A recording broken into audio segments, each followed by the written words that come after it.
안녕하세요. 노약사입니다. 최근 단백질제 광고와 제품이 많이 늘어나고 있는데요. 과연 나에게도 좋을까? 오늘 이 얘기에 대해서 나눠보려고 합니다.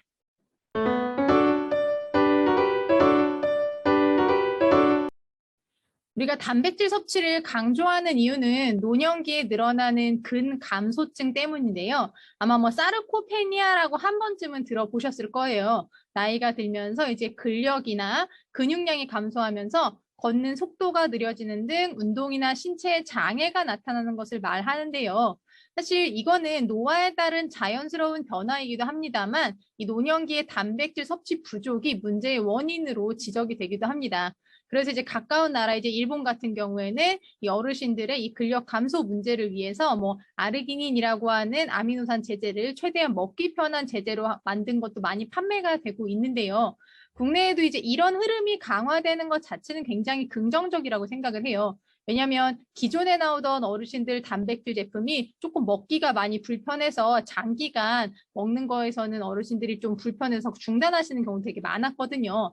생각보다 어르신들이 이제 나이 들면서 치아 문제라던가 소화 기능이 약해지면서 소고기, 닭고기, 돼지고기, 계란 이러한 단백질의 급원을 중단하시는 사례가 굉장히 많으세요. 그리고 이제 가장 잘못된 사례 중에 하나가 당뇨병이나 고혈압 아니면 이상지질혈증처럼 콜레스테롤이 높다, 중성지방이 높다 이런 식의 진단을 받으시게 되면 아 고기는 뭔가 좋지 않아 이러면서 완전히 중단하시는 경우들도 많으세요. 약국에서 이제 상담하다 보면은 기운 없다고 하시는 분들이 대부분 이런 경우들이 꽤 많았었거든요.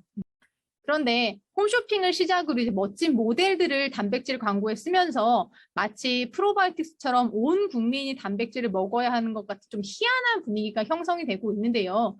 그러다 보니까 단백질 제품 섭취 후에 설사나 복통으로 힘들어했다 이런 식의 이야기도 나오고 있고 먹지 않아도 되시는 분들이 굳이 챙겨 먹는 일들도 생기고 있어요. 그래서 오늘은 단백질 보충제를 드시면 좋은 분들, 그리고 단백질 보충제 섭취를 좀 주의해야 하는 분들, 그리고 제품을 구매할 때 꼭 챙겨야 하는 포인트 3가지에 대해서 조금 더 자세하게 이야기를 나눠보도록 하겠습니다.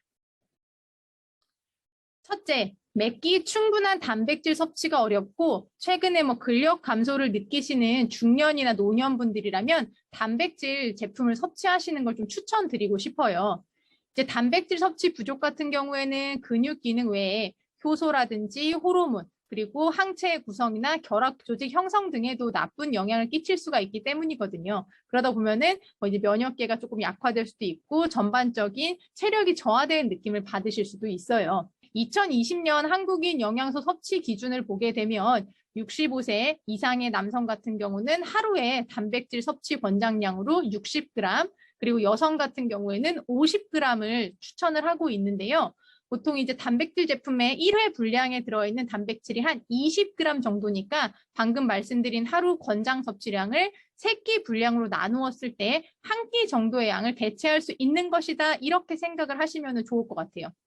우리가 이거를 조금 더 구체적인 음식으로 예를 들어보게 되면 고등어 100g당 단백질이 20g 들어있거든요. 고등어 100g은 여러분들 이제 편의점이나 마트 이런 데 가시면 요새 이제 한 번에 구워 먹는 고등어 구이 같은 레토르트 식품을 팔아요. 그게 한 20cm 정도가 되면 그게 한 100g 정도 되거든요. 거기에 20g 정도의 단백질이 들어있다라고 생각을 해주시면 될 것 같고요. 그리고 이제 돼지고기 같은 경우에는 살코기 100g당 약 역시나 20g의 단백질이 들어있는데 이 정도의 양은 마트 가시게 되면은 그 카레용으로 파는 거 있습니다. 그거에 한 반 정도 보시게 되면 아마 100g이 이 정도 되는구나라고 가늠을 하실 수가 있을 것 같아요.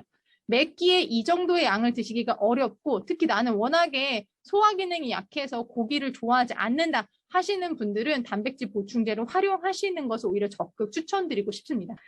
이제 식단의 예를 한 번 더 들어보게 되면 제가 이제 얼마 전에 새끼를 먹었는데 아침에는 이제 계란, 간장 비빔밥을 먹고 그리고 점심에는 소고기가 살짝 올라간 스테이크 알리오 올리오라는 그 스파게티를 먹었어요. 그리고 저녁에는 오징어 볶음을 먹었거든요. 몇 끼 이렇게 드실 수 있는 거라면은 단백질 보충제를 굳이 챙겨 드실 필요는 없을 것 같아요. 둘째는 다이어트로 식단 관리를 하고 있다면 단백질 보충제를 좀 챙기시는 걸 권해드리고 싶어요. 아마 뭐 다이어트 하면서 운동을 같이 병행하고 하시는 분들은 이미 단백질 보충제를 드시고 계시겠지만 이런 게 아니라 좀 단기간에 내가 빨리 빼기 위해서 모든 식단을 줄이고 계신 분들이라면은 단백질은 꼭 챙기시는 것이 필요해요. 아까 처음에도 설명드렸지만 단백질 같은 경우에는 근육 기능만이 아니라 효소와 항체 그리고 결합 조직 구성에 되게 중요하거든요. 결합 조직은 여러분들 아시는 피부나 모발 이런 것들이 다 포함이 돼요.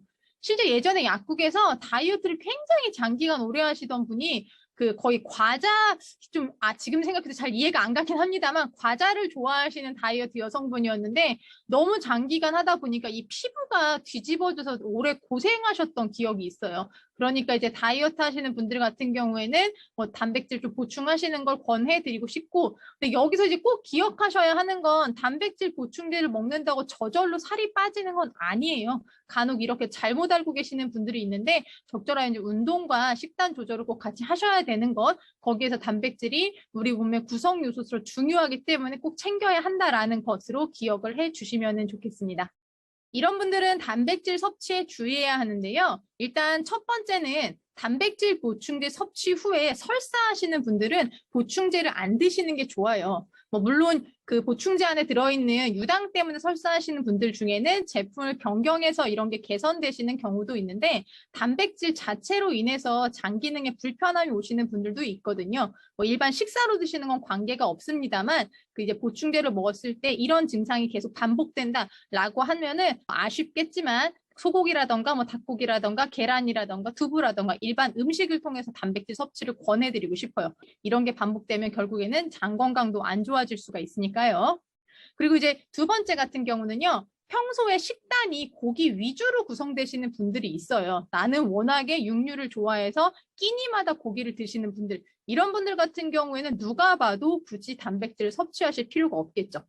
이제 단백질 같은 경우가 근육의 성장에 도움을 주는 것은 맞습니다만 이게 이제 중년이라던가 젊으신 분들한테는 자칫하게 되면은 뭐 암이라던가 노화의 원인으로 지목이 되고 있는 것도 사실이에요. 즉 적정한 양은 몸의 구성료에 도움이 됩니다만 굳이 넘치게 드시는 분들 같은 경우는 오히려 나한테 노화를 또 촉진할 수도 있으니까 그 부분 조금 체크해 주시면 좋을 것 같고요. 그리고 마지막으로는요. 통풍이라던가 신장질환 때문에 단백질 섭취를 식단에서도 조절하시는 분들은 정말로 굳이 단백질 보충제를 드실 필요가 없겠죠. 항상 강조드리는 부분입니다만 저 사람한테 좋은 게 나한테도 좋지는 않아요. 그래서 본인 상태에 맞게 섭취를 하실 수 있으면 좋겠고요. 근데 내가 최근에 좀 근력 감소 때문에 단백질 보충제를 섭취를 하고 싶다라고 한다라면은 담당 그 의사분과 꼭 상의하신 후에 적정한 양을 결정을 하시는 것을 권해드리고 싶습니다. 최근에 단백질 보충제 시장이 커지면서 예전처럼 단백질만 들어있는 게 아니라 다양한 구성의 제품이 나오고 있는데요. 그래서 뭐 비타민, 미네랄, 뭐 식이섬유 이런 것들을 체크를 하실 필요가 있어요.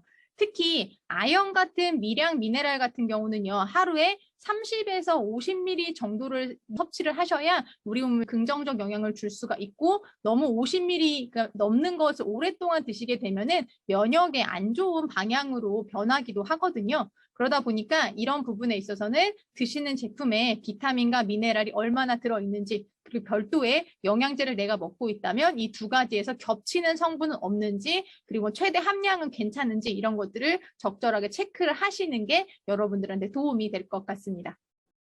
이제 우리 노년기의 근감소증 같은 경우는요. 골격 기능 저하까지 이어져서 바깥 활동을 어렵게 만들기 때문에 삶의 질에도 큰 영향을 주거든요. 그래서 꼭 관리가 필요한 부분이다라는 것을 기억을 해 주시면 좋을 것 같아요. 예전에 이제 후배 약사 같은 경우가 독거노인분들을 그 봉사활동으로 방문을 하면서 그 이제 단백질 보충 제품을 일주일에 2번 정도 드실 수 있게 드리고 온 적이 있대요. 근데 이 2번 드리는 게 무슨 의미가 있을까라고 생각을 했는데 평소 이분의 식단이 워낙 안 좋았던 상태여서 이렇게 2번 보충만으로도 바깥에 움직임을 하시는 게 많이 편안해져서 이분이 약국에 와서 고맙다고 인사를 했던 것 때문에 후배 약사가 인상 깊었다라고 얘기를 들려줬던 경우가 있어요.